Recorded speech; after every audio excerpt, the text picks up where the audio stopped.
Hello जय हिंद दोस्तों। सक्षमता परीक्षा 2023-24 आपका स्वागत है। आज के एपिसोड में हम लोग 40 महत्वपूर्ण क्वेश्चंस को देखने वाले हैं। ये सारे के सारे प्रश्न हिस्ट्री से संबंधित हैं और ये काफ़ी इंपॉर्टेंट है। देखिए इसमें क्या कुछ लिखा गया है। पहला क्वेश्चन आपके स्क्रीन पर, मयूर सिंहासन पर बैठने वाला अंतिम मुगल सम्राट कौन थे? मयूर सिंहासन पर बैठने वाला अंतिम मुगल सम्राट थे मोहम्मद शाह। यही मोहम्मद शाह था जिसको कि रंगीन बादशाह या रंगीला बादशाह के रूप में जाना जाता है। और अगर मयूर सिंहासन पर बैठने वाले प्रथम शासक की बात करें तो वह था शाहजहाँ।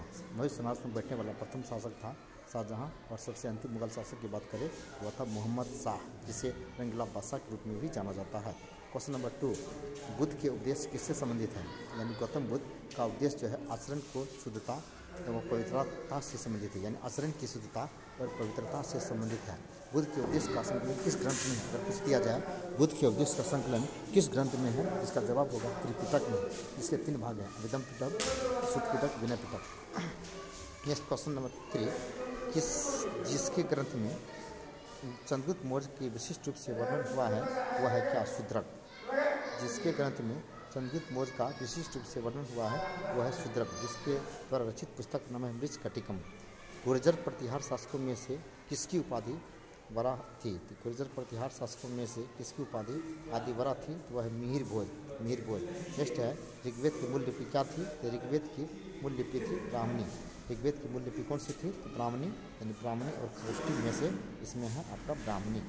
अष्टांगिक मार्ग की संकल्पना का अंग है, ये गौतम बुद्ध से संबंधित है और यह धर्म चक्र परिवर्तन शुद्ध की विषय वस्तु का, ठीक है। तो धर्म चक्र परिवर्तन यानी गौतम बुद्ध द्वारा प्रथम धर्म उपदेश जो है धर्म चक्र परिवर्तन कहा जाता है, जबकि त्याग की घटना महाविनिष्क्रमण कहा जाता है। वहीं दूसरी ओर मृत्यु की घटना महापरिनिर्वाण कहलाता है। तमसो माँ ज्योतिर्गमय कथन है किसका है? तो ये उपनिषद का है, उपनिषद का है। और 2 अस्पा और सिंह अस्पा प्रथा किसने शुरू किया था? 2 अस्पा और सिंह अस्पा प्रथा शुरू करने वाले थे जहांगीर को संगीर का स्वर्ण कहा जाता है। महानतम प्रतिहार राजा कौन था? तो मिहिर भोज। महानतम प्रतिहार राजा का नाम था मिहिर भोज, ठीक है। नेक्स्ट है, और ये धर्मपाल जिन्होंने कि विक्रमशिला विश्वविद्यालय की स्थापना किया था। दिल्ली के लाल किले का निर्माण किसने करवाया था? तो शाहजहाँ ने करवाया था। दिल्ली के लाल किले का निर्माण शाहजहाँ ने करवाया था। और लाल किला कहाँ है? दिल्ली में है। और शाहजहाँ जिसके शासनकाल को मुगल काल के स्थापत्य कला का स्वर्णयुग कहा जाता है। भारतीय स्वतंत्रता संघर्ष के दौरान निम्नलिखित में से किसने द इंडियन लीजन नामक सेना बनाई थी? तो वह है सुभाष चंद्र बोस। इसका जवाब होगा सुभाष चंद्र बोस। वर्ष 1919 ईस्वी में अखिल भारतीय खिलाफत सम्मेलन का अध्यक्ष किसे चुना गया था? तो महात्मा गांधी। 1919 ईस्वी में अखिल भारतीय खिलाफत सम्मेलन का अध्यक्ष महात्मा गांधी को चुना गया था। और महात्मा गांधी 1924 ईस्वी के वेलकम अधिवेशन कांग्रेस अधिवेशन में भाग लिए थे। मोहम्मद अली जिन्ना जो कि पाकिस्तान के नेता के रूप में जाना जाता है, पाकिस्तान का राष्ट्रपति बना था, मुस्लिम राष्ट्रपति। उसके बाद है लंदन में इंडियन होम रूल सोसाइटी की स्थापना किसने किया था? तो श्यामजी कृष्ण वर्मा ने किया था। केवल होम रूलिंग की बात करें तो ये एनी बेसेंट और बाल तिलक जो कि 1916 ईस्वी में स्थापित किया था। तो होम रूल सोसाइटी की बात करें तो श्यामजी कृष्ण वर्मा। वेदों की पुनरुत्थान प्रक्रिया किसे है? तो स्वामी दयानंद सरस्वती को, जिन्होंने नारा दिया था वेदों की ओर लौट चले। उन्होंने 1875 ईस्वी में मुंबई में आर्य समाज की स्थापना किया था। शुद्धिकरण आंदोलन का संबंध भी स्वामी दयानंद सरस्वती से है। भारत छोड़ो आंदोलन कब आरंभ हुआ था? गांधी जी द्वारा आरंभ किया गया यह एक महत्वपूर्ण आंदोलन था। हालांकि इससे पहले महात्मा गांधी ने 1920 ईस्वी में असहयोग आंदोलन चलाया था, जबकि 1930 ईस्वी में सविनय अवज्ञा आंदोलन, फिर 1942 ईस्वी में भारत छोड़ो आंदोलन जो कि काफ़ी निर्णायक साबित हुआ। और 9 अगस्त 1942, कहीं 8 अगस्त 1942 भी मिल सकता है। निम्नलिखित में से चोरी चोरा कांड वास्तविक स्थिति है। तो चोरी चोरा घटना जो उत्तर प्रदेश के गोरखपुर जिले में घटी थी वह 5 फरवरी 1922 ईस्वी में घटा था, जिसमें कुछ क्रांतिकारी लोग जो भारतीय क्रांतिकारी जो असहयोग आंदोलन कर रहे थे वो हिंसक प्रवृत्ति पर आ गए थे, जिन्होंने थाने में आग लगा दिया था, जिसमें 35 सिपाही जो है जल करके राख हो गए थे। इसी कारण महात्मा गांधी ने 12 फरवरी 1922 ईस्वी को असहयोग आंदोलन को स्थगित कर दिया था, जिसके फलस्वरूप स्वराज पार्टी का भी स्थापना हुआ था। निम्न में से किस व्यक्ति ने सर्वप्रथम स्वराज शब्द का प्रयोग किया था? तो स्वराज शब्द का प्रयोग किया था दादा भाई बाल तिलक। हालांकि स्वराज शब्द का प्रयोग करने वाले थे आपका दादा भाई नेहरू। हालांकि सक्षम नहीं है, तो स्वराज मेरा जंसित अधिकार इसका नारा देने वाला था बाल तिलक। अगर पूछा जाए स्वराज शब्द का प्रयोग किया था आपका कांग्रेस अधिवेशन में, तो वह थे दादा भाई नेहरू जी। महात्मा गांधी के क्रांति गुरु कौन थे? तो गोपाल कृष्ण गोखले। महात्मा गांधी के क्रांति गुरु थे गोपाल कृष्ण गोखले। ठीक है। इसके बाद है 1905 ईस्वी में गोपाल कृष्ण गोखले के अध्यक्षता में भारतीय राष्ट्रीय कांग्रेस का बनारस अधिवेशन हुआ था, जिसमें 1905 ईस्वी में बंगाली विभाजन किया गया था। इनमें से किसने असहयोग आंदोलन के दौरान अपनी वकालत छोड़ दिया था? चित्तरंजन दास। चित्तरंजन दास ने असहयोग आंदोलन के दौरान अपनी वकालत छोड़ दिया था और चित्तरंजन दास 1925 ईस्वी में कानपुर में भारतीय राष्ट्रीय कांग्रेस का अध्यक्ष बना। भारतीय राष्ट्रीय कांग्रेस इसका चित्तरंजन दास। यह कथन हम भारत को या तो आज़ाद करेंगे या आज़ादी के प्रयास में दिवंगत होंगे, इससे जुड़ा हुआ है वह है भारत छोड़ो आंदोलन से। इसमें डू और डाई का नारा गांधी जी ने भारत छोड़ो आंदोलन में ही दिया था। उत्तरी पूर्वी मानसून में सबसे अधिक वर्षा प्राप्त करने वाला राज्य है तमिलनाडु। उत्तरी पूर्वी मानसून में सबसे ज़्यादा वर्षा तमिलनाडु में होता है। सर और आमू नदियाँ कहाँ गिरती है? तो अरब सागर में। ये अरब सागर में, अरब सागर में सर और आमू नदियाँ गिरती है। ये भूल से अरब सागर हो गया, लेकिन यह है अरब सागर। सदाबहार वर्षा वन कहाँ पाई जाती है? ब्राज़ील में। जहाँ काफ़ी वर्षा होती है वहाँ सदाबहार वन पाया जाता है, जिसकी पत्तियाँ हमेशा हरी भरी होती है। भारत का सुदूरस्थ दक्षिणतम बिंदु कौन है? तो भारत का सुदूरस्थ दक्षिणतम बिंदु है इंदिरा पॉइंट। तो भारत का सुदूरस्थ दक्षिण बिंदु है इंदिरा पॉइंट और भारत के दक्षिण में कन्याकुमारी। 2011 की भारत की जनगणना के लिए निम्नलिखित में से कौन सा आदर्शवाद उपयोग किया गया था? 2011 में वह है our census our future. Our census our future. Monsoon शब्द की उत्पत्ति हुई है अरबी भाषा से। मानसून शब्द की उत्पत्ति हुई है अरबी भाषा से। मानसून शब्द की उत्पत्ति हुई है अरबी भाषा से। मानसून शब्द की उत्पत्ति हुई है अरबी भाषा से। मानसून शब्द की उत्पत्ति हुई है अरबी भाषा से। चुपचाप। मानसून शब्द की उत्पत्ति हुई है अरबी भाषा से। मानसून शब्द की उत्पत्ति हुई है अरबी भाषा से। मानसून शब्द की उत्पत्ति हुई है अरबी भाषा से। मानसून शब्द की उत्पत्ति हुई है अरबी भाषा से। दक्षिण भारत की सबसे ऊंची चोटी है अनायमुड़ी। दक्षिण भारत की सबसे ऊंची चोटी अनायमुड़ी। दक्षिण भारत की सबसे ऊंची चोटी अनायमुड़ी।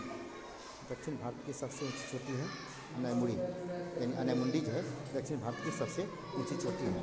भारत में टिन का अग्रगण्य उत्पादन कहाँ होता है? छत्तीसगढ़ में। भारत में टिन का अग्रगण्य उत्पादक है छत्तीसगढ़ स्टेट। वीना किस देश की राजधानी है? ऑस्ट्रिया। ऑस्ट्रिया हंगरी की राजधानी थी वीना। तो 2011 की जनगणना के अनुसार बिहार राज्य जनसंख्या के अनुसार देश का कौन सा स्थान पर है? तो तीसरा। 2011 की जनगणना के अनुसार सर्वाधिक जनसंख्या उत्तर प्रदेश में, 2 नंबर महाराष्ट्र, 3 नंबर में है बिहार, जबकि जनसंख्या घनत्व बिहार में है 1106 व्यक्ति प्रति वर्ग किलोमीटर। नॉर्मन अनरेस्ट बोरलॉग को हरित क्रांति के जनक रूप में जाना जाता है, यानी नॉर्मन बोरलॉग जो कि संयुक्त अमेरिका के हैं। भारत में अगर हरित क्रांति के जनक की बात करें तो एम एस स्वामीनाथन, जबकि अमेरिका में हरित क्रांति के जनक नॉर्मन बोरलॉग। और कृषि क्षेत्र में अनुसंधान हेतु कृषि वैज्ञानिकों को नॉर्मन बोरलॉग पुरस्कार भी दिया जाता है। एकाधिक मंत्री योजना का मुख्य उद्देश्य था, मतलब इसका उद्देश्य था वार्षिक वृद्धि कितना था? तो 9%। नेक्स्ट है वर्ष 1969 ईस्वी में कितने प्रमुख बैंकों का राष्ट्रीयकरण हुआ था? 14। 1969 ईस्वी में लगभग 14 बैंक का राष्ट्रीयकरण होगा। अभी जो है लगभग जो है 19 राष्ट्रीयकृत बैंक है। औद्योगिक क्रांति से क्या आया था? पूंजीवाद। औद्योगिक क्रांति से क्या नाम है? पूंजीवाद। नेक्स्ट मिश्रित अर्थव्यवस्था क्या है? जहाँ राष्ट्रीय अर्थव्यवस्था में सार्वजनिक क्षेत्र के साथ साथ निजी क्षेत्र की भी भागीदारी हो, उसे कहा जाता है मिश्रित अर्थव्यवस्था। भारतीय अर्थव्यवस्था एक मिश्रित अर्थव्यवस्था है। इसे विकासशील अर्थव्यवस्था, अल्पविकसित अर्थव्यवस्था भी कहा जा सकता है। ग्रीन बैंकिंग का अर्थ क्या होता है? ग्रीन बैंकिंग का अर्थ होता है तो बैंकों द्वारा वनों का विकास, बैंकों द्वारा पर्यावरण के अनुकूल योजना को वित्त दिया जाना, बैंकों द्वारा सिंचाई परियोजना को वित्त दिया जाना, और उपयुक्त में से कोई नहीं, यानी ग्रीन बैंक एक वित्तीय संस्थान है। इसका जवाब होगा ग्रीन बैंक एक वित्तीय संस्थान है, अर्थात इनमें से कोई नहीं, नॉन ऑफ दिस। किसने कहा था अर्थशास्त्र धन का विज्ञान है? माल्थस ने कहा।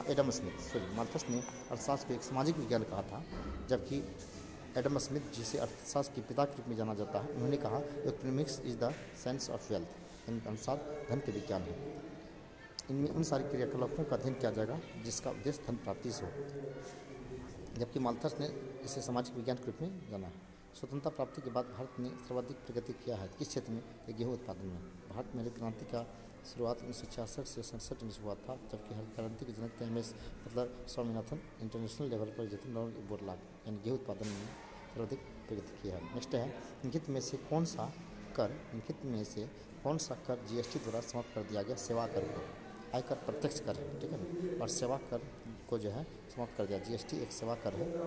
नेक्स्ट हरित क्रांति और भारत अब वर्तमान में राष्ट्रीय आय में सर्वाधिक योगदान सेवा कर के हैं। इससे पहले जो था कृषि जो है सबसे ज़्यादा कृषि आय का मुख्य स्रोत कृषि होता था, लेकिन सर्वाधिक व्यक्ति अभी जो है सेवा कर से ही सरकार को सर्वाधिक आय होती है। हरित क्रांति नई कृषि व्यूह रचना का परिणाम था जो 20वीं शताब्दी के आरंभ में प्रारंभ किया गया था। हाँ, तो 7वें दशक में अगर कहा जाता है तो 7वें दशक में इसका शुरुआत हुआ था 1966 से 67 ईस्वी में हरित क्रांति।